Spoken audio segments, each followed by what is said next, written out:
پھر تم مجھے اس تنہا میدان میں، اس اکیلی وادی میں مجھے چھوڑ کے کہاں جا رہے ہو؟ ابراہیم نے کوئی جواب نہیں دیا۔ یہ کون سا ایمان تھا؟ یہ کون سا جذبہ تھا؟ شیر خوار بچہ جو ابھی ہاجرہ کا اپنی ماں کا دودھ پیتا ہے، کھانے پینے کی کوئی چیز موجود نہیں ہے، تھوڑے سے ستو ہیں 2-3 دن میں ختم ہو جائیں گے، تھوڑا سا پانی ہے 2-3 دن میں ختم ہو جائے گا۔ آج کل کی طرح ٹیوب لائٹ کا زمانہ بھی نہیں تھا، مرکری کا زمانہ بھی نہیں تھا۔ بے آب و گیا وادی، اور اس وادی کے اندر چھوڑ کے جب جا رہے ہیں اور جب مڑ کر دیکھتے ہی نہیں ہے تو ہاجرہ نے پوچھ ہی لیا بزبان قرآن، اِلَىٰ مَن تَتْرُكُونَا، اے ابراہیم ہمیں کس کے حوالے کر کے جا رہے ہو؟ اے ابراہیم ہمیں کس کے پیچھے، کس کے حوالے کر کے جا رہے ہو؟ کس کے ذمے، کس کے سپرد چھوڑ کے جا رہے ہو؟ ابراہیم علیہ السلام پیچھے مڑ کر نہیں دیکھتے ہیں، سیدھے جاتے جاتے کہتے اِلَى اللَّهِ، اے میری بیوی ہاجرہ میں نے تجھے اللہ کی سپرد کر دیا ہے۔ ایمان دیکھیے، جذبہ دیکھیے، اِلَىٰ مَن تَتْرُكُونَا، ہمیں کس کے حوالے چھوڑ کر جا رہے ہو؟ پیچھے پلٹ کر نہیں دیکھتے کہ پیچھے پلٹوں گا بیوی کا چہرہ دکھے گا، محبت جوش میں آ جائے گی، پیچھے پلٹ کر دیکھوں گا تو میرا بیٹا چھوٹا شیرخوار بچہ جو 99 سال دعاؤں کے بعد اللہ رب العالمین نے میری فریاد سنی ہے، بہت گڑ گڑانے کے بعد رب حبلی من الصالحین کا وظیفہ پڑھنے کے بعد اللہ رب العالمین نے بڑھاپے میں مجھے سہارا دیا ہے، لاٹھی بڑھاپے میں جیسے لاٹھی سہارا بنتی ہے اسی طریقے سے میرا بیٹا مجھے سہارا بنا کر دیا ہے، لیکن آج اسی کو چھوڑنے کا حکم ہو رہا ہے۔ اگر وہ شیرخوار بچے پر نظر پڑے گی تو اس کی محبت میرے دل میں جوش مار جائے گی، نہیں پیچھے پلٹ کر دیکھتے ہیں، چلے چلے جا رہے ہیں۔ جواب کیا دیتے ہیں؟ اِلَى اللَّهِ، اے میری بیوی جب تو نے پوچھ ہی لیا کہ مجھے کس کے سپرد کر کے جا رہے ہو تو سنو، اِلَى اللَّهِ، اللہ کے سپرد کر کے جا رہا ہوں، اللہ کے سپرد۔ جب بیوی نے اللہ کا نام سنا، یہ رشتہ ہوتا ہے ایمان کا، یہ بنیاد، یہ ڈور دیکھیے۔ جب سنا کہ اللہ، میرے شوہر نے اللہ کا نام لیا تو کہتی ہے ابراہیم اب مجھے فکر نہیں ہے، اب مجھے چنتا نہیں ہے، اب مجھے دکھ بھی نہیں ہے اور مجھے کوئی شکایت بھی نہیں ہے، اب جا رہے ہو تو جاؤ، اور جہاں جا رہے ہو جاؤ جاؤ، لن یضیعون اللہ ابدا، اب ہمارا رب ہم کو ضائع نہیں کرے گا، اب ہمارا رب ہم کو برباد نہیں کرے گا۔ آپ نے مجھے ایسی ہستی کے سپرد کر دیا ہے، اس ذات کے سپرد کر دیا ہے کہ اب ہمارا رب ہم کو کبھی ضائع نہیں ہونے دے گا، ہمارا رب کبھی ہم کو اب برباد نہیں ہونے دے گا۔ ابراہیم اپنے راستے چلے گئے، ہاجرہ وہیں رہیں، اور جب بیوی اور بچہ آنکھوں سے اوجھل ہو گیا تب جا کر کہا رب انی اسکنت من ذریتی بواد غیر ذی زرع عند بیتک المحرم، اے اللہ میں نے اپنے فیملی کو، اپنے بیوی بچوں کو، اپنی ذریت کو، اپنی آل و اولاد کو تیرے محترم گھر کے پاس میں نے چھوڑا ہے، اے اللہ تو ہمارے اہل کی حفاظت فرمانا۔ ذرا غور کرو میرے پیارے ساتھیو، یہ ایمان کا جذبہ تھا۔ آج کے اس دور میں غور کیجئے، کوئی اکیلے، اور وہ بھی بیابان جنگل میں، اور وہ بھی شوہر کوئی صحیح ریزن نہیں بتا رہا اور چلا چلا جا رہا ہے۔ سوچئے، تصور کیجئے، ایک عورت کہہ سکتی ہے آپ کی اپنی بیوی آپ کے ساتھ یہاں سے اکیلے بھاگل پور تک نہیں جا سکتی، آپ کے ساتھ جا سکتی ہے، اکیلے نہیں جا سکتی ہو۔ صرف تصور کیجئے اس بیابان جنگل میں حضرت ہاجرہ اکیلے رہی، ستو ختم، پانی ختم،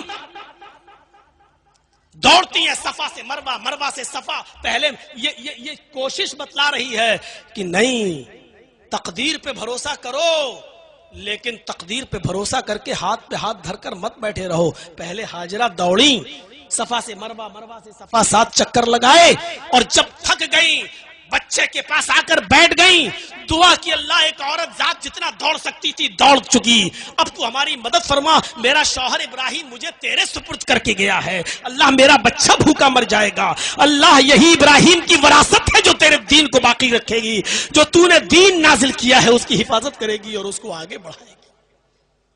غور کیجئے میرے پیارے ساتھیوں، تب اللہ رب العالمین نے زمزم کا چشمہ جاری کیا اور اللہ نے اس کو بھی ایک نشانی بنا دیا۔ کہنے والوں، کہ اسلام نے عورتوں کا مذاق اڑایا ہے، اسلام نے عورتوں کو گھر کی چار دیواری کے اندر قید کر دیا ہے، اسلام نے عورتوں کو حجاب کے اندر قید کر دیا ہے، اور اس بات کو آج کی پالتو میڈیا نے جتنا اچھالا ہے، جتنا بدنام کیا ہے، اتنا تو کسی گورنمنٹ نے بھی اور کسی سرکار نے بھی بدنام نہیں کیا ہے جتنا اس میڈیا نے۔ اس میڈیا کو کان کے پردے کھول کے سن لینا چاہیے کہ اسلام نے عورت کو وہ مقام دیا ہے کہ جہاں جہاں ہاجرہ کے قدم پڑے اور جہاں جہاں ہاجرہ دوڑی، اللہ رب العالمین نے حضرت ہاجرہ کے نقش پا کو اپنی عبادت کا حصہ بنا دیا ہے، اس کو اپنی عبادت قرار دے دیا ہے کہ جب تک تم بھی صفا اور مروہ کے چکر حج اور عمرے میں نہیں لگاؤ گے تمہاری عبادت قبول نہیں ہوگی۔ حضرت ہاجرہ کے نقش پا کو اپنی عبادت کا ایک حصہ قرار دے دیا ہے۔ اس سے بڑی ایک عورت کی عزت کیا ہوگی، اس سے بڑا ایک عورت کا مقام کیا ہوگا؟ اپنے شوہر کے مرنے کے بعد عورت کو اس بھارت میں ہی نہیں دنیا کی کسی بھی کونے میں زندہ رہنے کا حق نہ ہو، اور اس کو اپنے شوہر کی چتا میں جل جانے کا ادھیکار دیتا ہو۔ جو دھرم اور جو مذہب اور جو قانون غور کرو وہ آج ہمیں بتا رہے ہیں کہ عورتوں کا سمان کیا ہے اور عورتوں کی عزت کیا ہے۔ میرے بھائیوں، یہ اسلام ہے جو عورتوں کا کی عزت و سمان بتاتا ہے، وہی محمد رسول اللہ ہے جو خولہ بنت ثعلبہ کو اپنے گھر کی چار دیواری سے نکال کر کہہ رہے ہیں، اے خولہ تیرے لیے میرے پاس اب کوئی راستہ نہیں ہے، تو اپنے شوہر کے اوپر حرام ہو چکی ہے۔ اور وہی خولہ جب مسجد نبوی میں جاتی ہے، 2 رکعت نماز پڑھتی ہے، اپنے دونوں ہاتھوں کو آسمان کی طرف اٹھا کر کہتی ہے، اللہ میرے اور میرے شوہر کے درمیان کوئی راستہ نکال۔ تو اللہ رب العالمین نے اس عورت کی ندا کو 7ویں آسمان کی بلندی سے سنا اور اپنے نبی پر جبرائیل کو بھیج کر یہ حکم نازل فرما دیا، قد سمع اللہ قول التی تجادلک فی زوجہا وتشتکی الی اللہ۔ اللہ نے اس عورت کی گفتگو کو سن لیا جو آپ سے اپنے شوہر کے بارے میں فریاد کر رہی تھی، وتشتکی الی اللہ، اور اللہ سے بھی فریاد کر رہی تھی۔ اللہ نے اس کی فریاد کو سن لیا۔ 7ویں آسمان کے اوپر اللہ نے ایک عورت کی فریاد کو سنا، اس عورت کی فریاد کو سنا جو محمد کی چوکھر سے محروم ہو چکی تھی۔ محمد رسول اللہ جس کے لیے راستہ نہیں نکال سکے، اللہ نے اس کے لیے راستہ نکالا۔ میرے بھائیوں، یہ عورت کا ایک سمان، عورت کی ایک عزت ہے جو اسلام نے عورت کو دی ہے۔ یہی خولہ بنت ثعلبہ ہے، جب بوڑھی تھی اور کمر جھکا کر چل رہی تھی اور لاٹھی ٹیک کر چل رہی تھی تو ایک پل کے پاس انہوں نے کہا، اے عمر رک۔ عمر رک گئے، کہا اتر گھوڑے سے۔ عمر گھوڑے سے اترے، کہا میرے پاس آ، کان نیچے کر۔ اور اس بڑھیا نے عمر کے کان میں کچھ کہا تو صحابہ نے کہا، عمر امیر المومنین، ایک معمولی عورت کے لیے آپ گھوڑے سے اتر گئے، ایک معمولی عورت کے لیے آپ جھک گئے اور اس کے سامنے اپنا کان پیش کر دیا۔ عمر روتے ہوئے کہتے ہیں کہ اے محمد کے ساتھیو، یہ معمولی عورت نہیں ہے، یہ وہ عورت ہے جس کی زبان سے نکلے ہوئے کلمات کو 7ویں آسمان پر بیٹھے ہوئے عرش پر مستوی اللہ نے بھی ریجیکٹ نہیں کیا ہے، اللہ نے بھی اس کی فریاد کو سنا ہے۔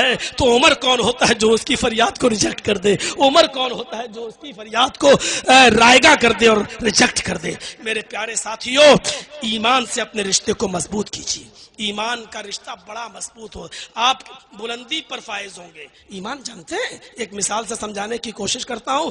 حضرت موسیٰ کا اور فرعون کا واقعہ تو آپ نے بہت بار سنا ہوگا، تھوڑا سا غور کر لیجئے گا۔ ایمان جب کسی کے اندر پیدا ہوتا ہے تو اس کے اندر کیا چیز پیدا ہو جاتی ہے؟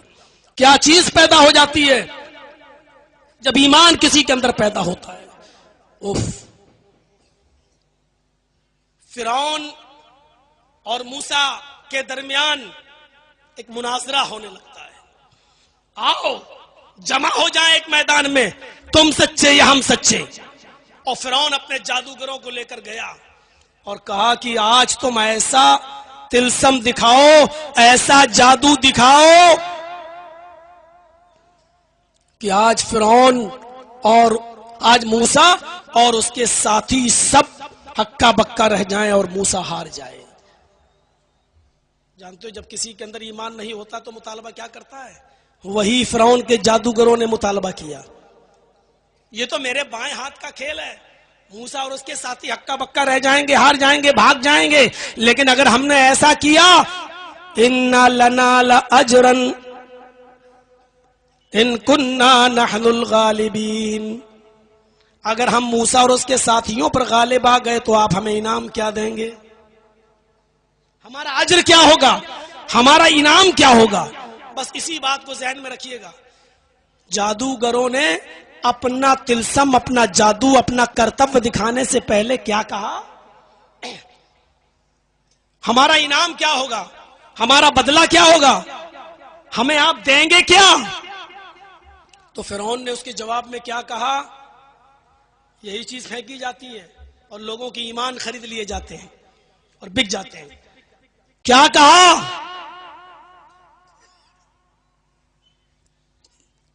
اگر تم نے موسیٰ اور اس کے ساتھیوں کو ہرا دیا، بھگا دیا،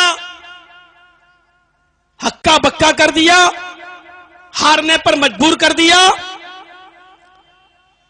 تو تم میرے مقرب ہو جاؤ گے، میرے وزیر بن جاؤ گے، ہمارے خاص لوگوں میں تمہارا شمار ہوگا. ہم جو بھی کام کریں گے تم سے مشورہ کریں گے. ظاہر بات ہے کہ جب کوئی بادشاہ کا مقرب ہو جائے تو پھر تو وہ درہم و دینار، سونے اور چاندی میں ہی کھیلے گا. خوش ہو گئے، اچھا یہ ہمارا انعام ہوگا، ہمیں آپ اپنا خاص وزیر بنائیں گے. کہ ہاں ہوا. جادوگروں نے رسیاں پھینکی اور وہ رسی سانپ بن گئی. سانپ تھی نہیں لیکن دکھنے لگی. موسیٰ علیہ السلام ان رسیوں کا سانپ بنتے ہوئے دیکھتے ہیں تو ڈر جاتے ہیں، ان کی قوم بھی ڈر جاتی ہے. لیکن اللہ رب العالمین نے فرمایا ڈرو نہیں، انہوں نے جو جادو دکھایا ہے آپ حقیقت دکھائیے، معجزہ دکھائیے. ان القی عصاک، اے موسیٰ تمہارے ہاتھ میں جو لاٹھی ہے، جو ڈنڈا ہے، اس کو تم زمین کے اوپر مارو. موسیٰ علیہ السلام نے اس ڈنڈے کو زمین پر مارا جو ان کے ہاتھ میں تھا، وہ ایک اژدہا بن گیا. اژدہا فَإِذَا هِيَ تَلْقَفُ مَا يَأْفِكُونَ. قرآن کہتا ہے اتنا بڑا اژدہا بن گیا کہ وہ رسیاں جو سانپ دکھائی دے رہی تھی ان سب کو کھا گیا. جادوگر سمجھ گئے ہم نے جو دکھایا ہے وہ جادو ہے، اور موسیٰ نے جو دکھایا ہے وہ جادو نہیں ہے، وہ خدائی معجزہ ہے، اللہ کی طرف سے ہے. فوراً بدل گئے اور یہ چمتکار دیکھا، موسیٰ علیہ السلام کا یہ معجزہ دیکھا تو چیخ پڑے آمنا برب العالمین، رب موسیٰ و ہارون. ہم اللہ رب العالمین پر ایمان لائے، ہم اس رب پر ایمان لائے جو ہارون کا رب ہے، جو موسیٰ کا رب ہے، جو ہارون کا رب ہے، جس کو موسیٰ اور ہارون بھی اپنا رب کہتے ہیں، اس پر ایمان لائے. اب چیز سمجھ لیجئے گا. فرعون نے کہا اچھا بدل گئے، ہم نے اجازت بھی نہیں دی اور تم ایمان لے آئے. جس چیز کو ہم ختم کرنا چاہتے تھے اسی چیز پر تم ایمان لائے. جن کو ہم نے ہرانے کے لیے یہاں بلایا تھا تم انہی کے اوپر اور ان کے رب کے اوپر ایمان لے آئے. ان ھذا لمکر، یہ تو سازش ہے، پہلے سے پلاننگ ہے. تم نے اس دارالسلطنت کے اندر ایک پہلے سے پلاننگ کر رکھی تھی، بہت جلدی اس کے انجام کو جان لو گے. اور فرعون نے پھر سزا سنائی لأقطعن ایدیکم وارجلکم من خلاف. اب تمہاری سزا یہ ہے کہ ہم تمہارے ہاتھ کاٹیں گے اور پیر کاٹیں گے، مختلف سمتوں سے، مخالف سمتوں سے. اگر دائنا ہاتھ کاٹیں گے تو بایاں پیر، اور بایاں ہاتھ کاٹیں گے تو دایاں پیر. صرف یہ ہاتھ پیر کاٹ کے چھوڑ نہیں دیں گے، نہیں چھوڑیں گے نہیں. ثم لأصلبنکم اجمعین، سولی پر چڑھا دیں گے. اس کے بعد کتنی دردناک سزا، کتنی دردناک سزا. جب آدمی سزا کو سنتا ہے تو بڑے بڑے لوگوں کے گردے اس وقت پانی ہو جاتے ہیں. اور اس کی جیتی جاگتی تصویر ہم بھی ہیں. جب کٹ گھرے کے اندر ہم کو 10 سال کی سزا سنائی گئی تو تھوڑی دیر کے لیے ہم بھی بھوچکا رہ گئے ہیں، یہ کیا ہوا. اور جب اندر گئے تو سب سے کم سزا میری ہی تھی. جب میں نے اور لوگوں سے پوچھا بھائی تم کب سے ہو، بڑی آسانی سے کہتا ابھی تو مولانا مجھے 13 ہی سال ہوئے ہیں. ایک سے پوچھا، کہتا ہے کہ 22 ہو چکے، 23ویں میں لگا ہوا ہوں. بولا تمہیں کتنی سزا ہوئی؟ میں نے کہا 10 سال. بولا بھگ، پھر ہنستے ہوئے کاٹ لے گا تو کیا ٹینشن لیتا ہے؟ اس طریقے کی بات ہے. غور کیجیے. تو وہاں جا کے ہمت بڑی. ہم تو سوچ رہے تھے 10 سال بہت زیادہ، وہ کہہ رہا میں 13 سال سے ہوں، وہ کہہ رہا ہے کہ میں 17 سال سے ہوں، وہ کہہ رہا میں 22 سال سے ہوں. میرے تو ہوش اڑ گئے اور وہ ہنس رہے ہیں.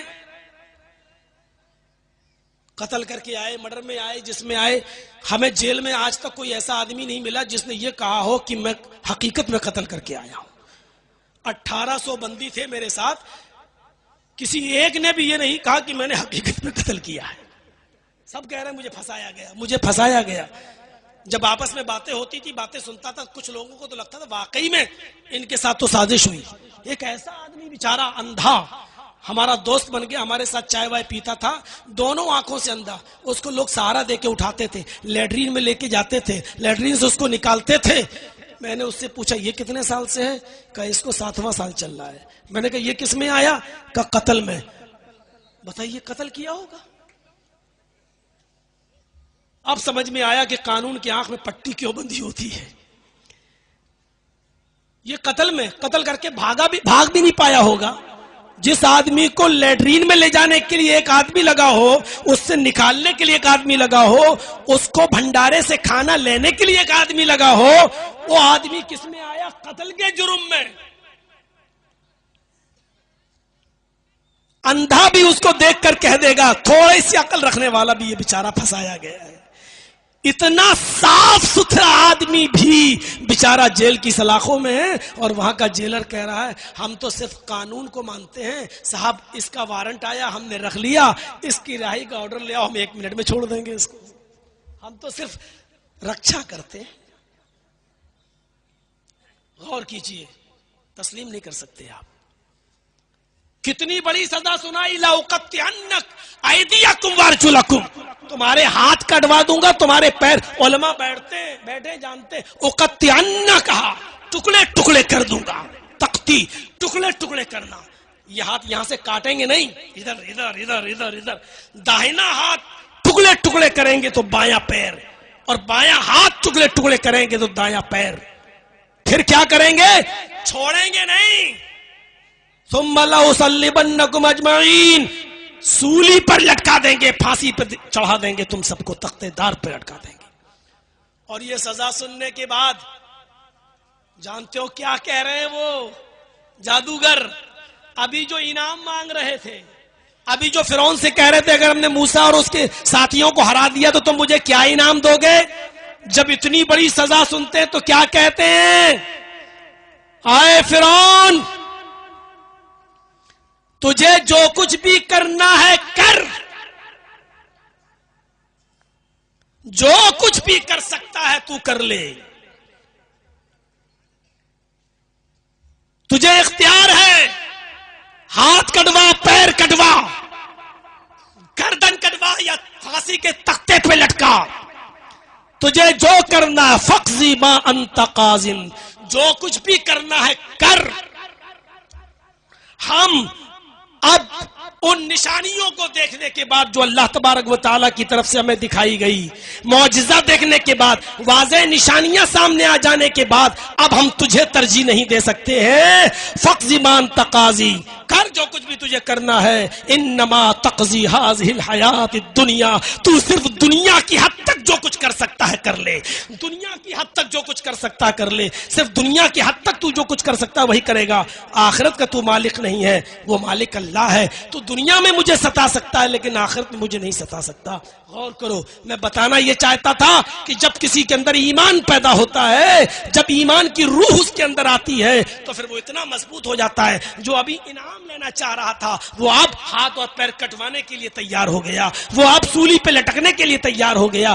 اس کو کہتے ہیں ایمان. اور اسی لیے اللہ نے کہا اگر تمہارے اندر یہ ایمان پیدا ہو جائے تو ہم تمہیں عزت دیں گے، ہم تمہیں بلندی دیں گے، ہم تمہیں حکومت دیں گے، ہم تمہیں کامیابی سے نوازیں گے. شرط یہ ہے کہ تم اپنے اندر ایمان پیدا کرو. غزوہ تبوک کے موقع پر اللہ کے رسول نے کہا کچھ لاؤ، ہمیں ضرورت ہے اس غزوے میں جانے کی. تو سارے لوگ بساط مطابق استطاعت کے مطابق اپنا مال لائے. حضرت ابو بکر سارا مال اٹھا لائے. اللہ کے نبی نے پوچھا ابو بکر گھر میں کیا چھوڑا؟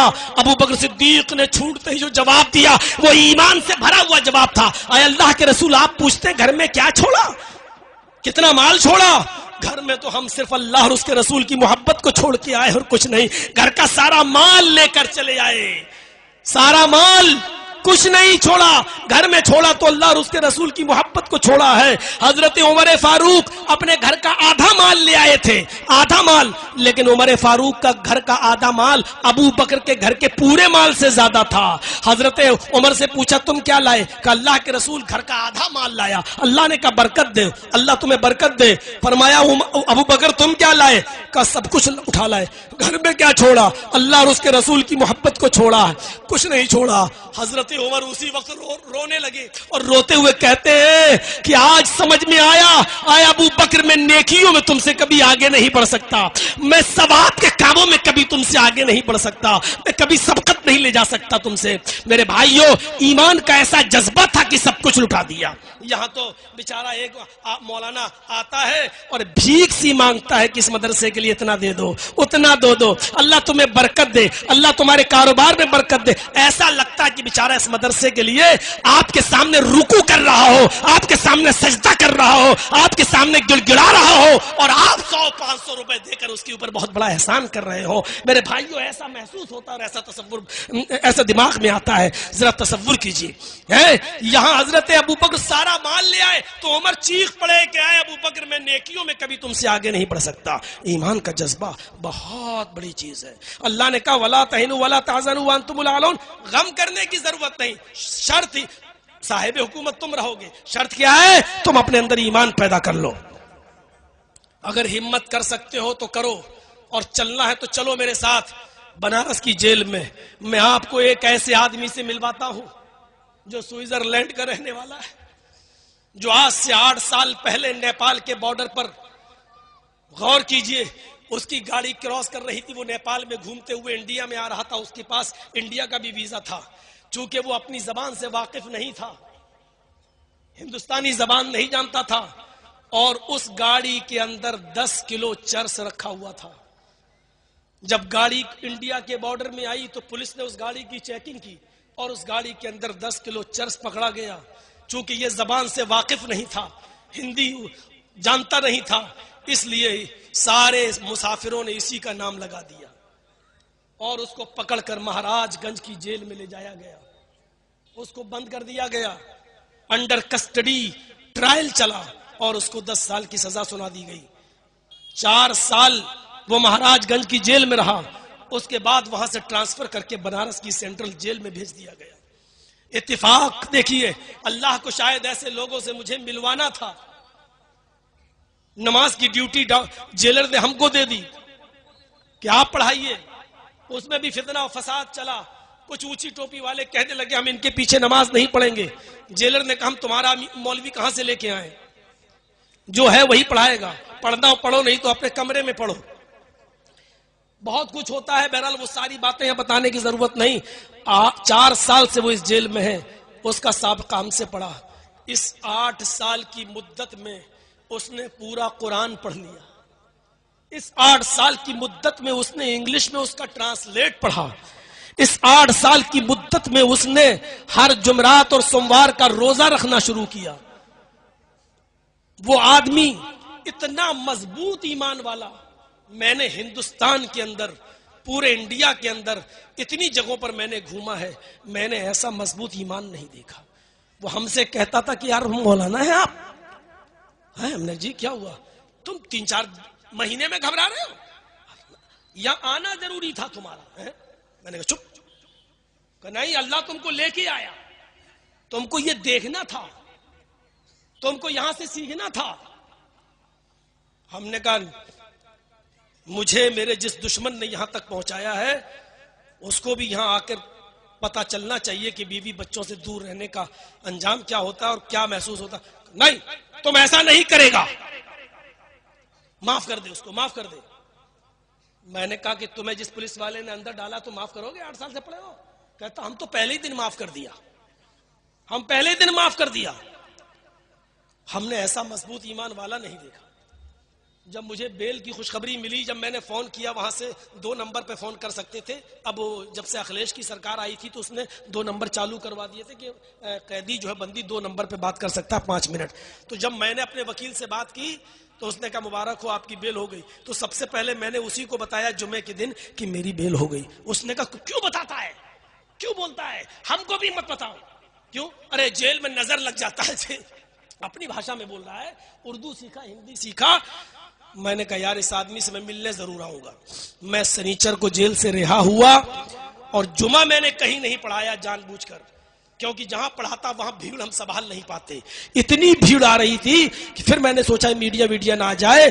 تو میں مسافر تھا. جمعے کے دن ہم جیل ہی میں چلے گئے. جو ہمارے دوست بن چکے تھے، جو کھانا وانا بناتے تھے ہمارا، جو بیچارے کپڑے اپڑے بھی دھل دیتے تھے، ہمارے پیچھے نماز بھی پڑھتے تھے، ہم نے ان سے ملاقات کرنا بہتر سمجھا کہ بیچاروں کی کچھ مدد کر دی جائے. اب ہم باہر ہیں، ان سے ہم ملنے چلے گئے تو اس آدمی سے بھی ملے. اتنا خوش ہوا میرے بھائیوں. آج بھی سوئٹزرلینڈ کا رہنے والا وہ آدمی، اور 8 سال کی سزا بھی تک کاٹ چکا ہے فرضی کیس کے اندر بیچارہ. لیکن ایمان اس کا اتنا مضبوط ہے کہ آج بھی وہی کہتا ہے کہ میرا یہاں آنا ضروری تھا، تمہارا بھی آنا ضروری تھا. جتنا دانا پانی لکھا تھا وہ تمہیں ملے گا. یہاں سے جو سیکھ کے جا رہے ہو وہ لوگوں کو بتاؤ کہ کیا ہوتا ہے، اور یہاں بندیوں کی، قیدیوں کی کے لیے کچھ کرو.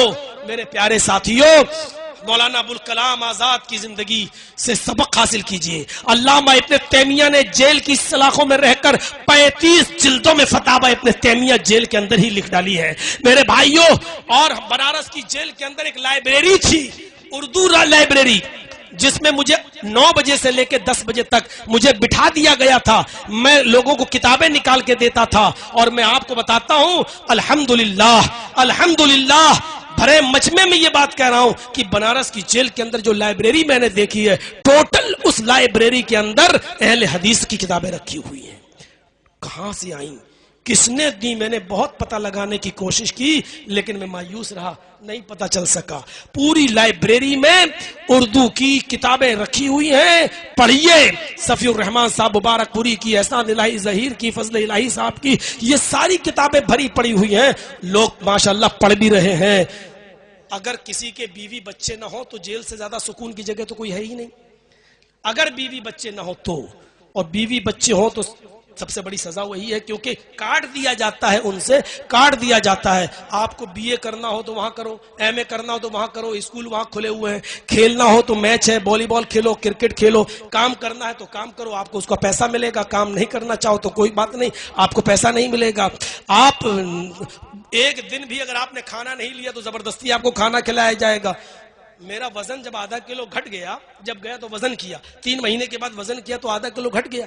جیلر آیا کہ کیوں کھانا نہیں مل رہا ہے؟ بیچارہ ½ کلو دودھ لگا گیا میرا. کھاؤ، باہر نکلو گے تو ارے ہمیں کورٹ کو جواب دینا پڑتا ہے. اب بتائیے کہ اس کو کون سمجھے گا؟ کوئی اس کو جیل سمجھے گا؟ لیکن ہاں، گھر والوں سے کاٹ دیا جائے، یہ سب سے بڑی سزا ہے. آپ لوگوں کی دعاؤں نے مجھے باہر نکالا ہے، مجھے اپنے اہل و عیال سے ملوایا ہے، اور لوگوں نے خانہ کعبہ میں بھی ہمارے لیے دعائیں کی ہیں. میں ان سب کا شکر گزار ہوں. اپنی جماعت کا بڑے بڑے لوگ مجھ سے ملنے آئے، جمعیت علماء کے لوگ ہم سے ملنے آئے. ڈاکٹر نوہرا شیخ جو حیدرآباد کی ہیں، انہوں نے 3 وکیل اپنے سپریم کورٹ کے ہمارے پاس بھیجا اور کہا کہ صرف دستخط کر دیجئے، 1 لاکھ سے لے کے 50 لاکھ تک کا خرچہ میں آپ کا اٹھاؤں گی، کچھ نہیں. لیکن میں نے سوچا اتنا بڑا معاملہ نہیں ہے میرا. میں نے کہا نہیں، پھر دیکھا جائے گا جب ضرورت پڑے گی. اللہ رب العالمین سے میں دعا کرتا ہوں ان تمام لوگوں کا جو لوگ ہمارے ساتھ، ہمارے دکھ درد میں ساتھ رہے، ہم سے ملنے آئے، انہوں نے ہمارے حوصلے بڑھائے. ہماری غیر موجودگی میں ہمارے والدین کو جو بڑھاپے کی دہلیز پر ہیں، اور جب میں نے ان کو جیل کے اندر ہم سے ملنے کے لیے آئے اور ان کے لڑکھڑاتے ہوئے پیروں کو جب میں نے دیکھا تو اس وقت پہلی مرتبہ میں رویا اور یہی دعا کرتا تھا کہ اللہ مجھے ایسا دن نہ دکھانا کہ میرے باپ کو ادھر کچھ ہو جائے اور میں جیل کی سلاخوں میں رہوں. مجھے سب سے زیادہ ٹینشن میرے والد محترم کی تھی جو 75 سال کی عمر میں لڑکھڑاتے ہوئے پیر سے 2 لوگوں کے سہارے کے ذریعے آئے. میری زبان سے اس وقت تھوڑی دیر کے لیے بد دعا نکلی اس دشمن کے لیے، اس دشمن کے لیے جس کو آپ کی سرزمین نے بھی ہیرو بنایا ہے، جس کو اپنی گاڑیوں پہ بٹھا بٹھا کر جس سے جلسے کروائے گئے ہیں، میں نام نہیں لوں گا، آپ کی سرزمین پر بھی اس کو ہیرو بنانے کی کوشش کی ہے۔ وہی جمعیت کا غدار ہے، وہی جماعت کا دشمن ہے، اور وہی جماعت اہل حدیث کا سب سے بڑا دشمن ہے، جو آج میرے بھائیوں اپنی زمین اور اپنی جائیدادیں بیچنے تک میں مجبور ہو گیا ہے، لیکن اس نے ہی میڈیا کو بہکا کر اور میڈیا کو اچھال کر میری کٹنگ دے دے کر اور میری ویڈیوز دے دے کر اس نے اچھلوایا اور مجھے اس دہلیز تک پہنچایا۔ پہلی مرتبہ میری زبان سے اس کے لیے بد دعائیہ جملہ نکلا تھا۔ میرے بھائیوں، یہ جائز تھا یا ناجائز یہ میں تنہائی میں سوچوں گا، لیکن میرے بھائیوں، ہم نے اپنے بوڑھے ماں باپ کے ان قدموں کو لڑکھڑاتے ہوئے دیکھا تو بڑے سے بڑا گردہ والا آدمی بھی میرے بھائیوں انسان تھا، میں انسان تھا، میری زبان سے بھی وہ جملے نکلے۔ یا شرف بیچارہ، یہ جو آپ کا یوٹیوب چینل والا ہر 15-20 دن کے بعد میرے پاس آتا رہا، میرے بیوی بچوں سے خیر خبر لیتا رہا۔ ایک آدمی تو ایسا میرے گھر پہ آیا جس نے میرے بچے کو بلایا، میں نہیں جانتا ہوں وہ کون ہے، اللہ اس کو جزائے خیر دے، جس نے میرے بچے سے پوچھا کہ بیٹا تم کون سے اسکول میں پڑھتے ہو، کیا تمہارا دوسرا بھائی بھی وہی پڑھتا ہے، تم بس سے جاتے ہو؟ وہ بیچارہ اسکول کا ایڈریس لے کر گیا اور جانے کے بعد وہاں کی میڈم سے ملا اور کہتا ہے کہ کب سے فیس جمع نہیں ہوئی؟ انہوں نے کہا 4 مہینے سے۔ کہا کہ پورے سال کی فیس کتنی ہوئی ہے؟ انہوں نے بتایا 4.5 لاکھ روپیہ فیس بنتی ہے، بس کی بھی اور دونوں بچوں کی پڑھائی لکھائی کی۔ اس نے 4.5 لاکھ روپے پورے سال کی فیس جمع کر دی اور اس کی رسید لا کر میرے بچے کو دے دیا کہ جاؤ اپنی امی کو دے دینا۔ میرا بیٹا اس کا موبائل نمبر پوچھتا رہا، اس کا فون نمبر جاننے کی کوشش کرتا رہا، لیکن اس نے کچھ نہیں بتایا اور کہا جا کر کہہ دینا کہ بس ہم نے اللہ کے لیے کام کیا ہے، اور وہ چلا گیا۔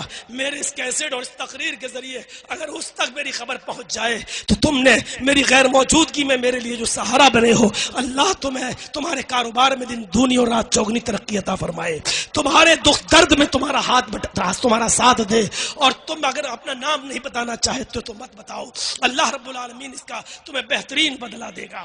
ہماری بیوی لکھنؤ میں اپنے بچوں کے ساتھ اکیلے، لیکن میرے بچے کو نمک تک نہیں خریدنا پڑا، میرے بیٹے کو نمک تک نہیں خریدنا پڑا، وہاں کی جمعیت و جماعت نے پورا ساتھ دیا۔ اللہ یہ سب تیری طرف سے ہوا ہے، میں تیرا شکر گزار ہوں، تیرا شکر ادا کرتا ہوں۔ میں ان تمام لوگوں کا جنہوں نے دعائیں کی اور ان لوگوں کا بھی جو ہم سے ملنے کے لیے آئے، میں نے کہا تھا کہ میرا گلا بیٹھ جائے گا، اب ساتھ نہیں دے پاؤں گا، کل انشاءاللہ تفصیلی بحث ہوگی، تفصیلی گفتگو ہوگی۔ میں پھر آپ سے کہتا ہوں کہ چینل والوں، میں نے تمہیں بہت سمجھایا، لیکن تم اپنی حرکت سے باز نہیں آئے، مجبوراً میں نے یہ قدم اٹھایا۔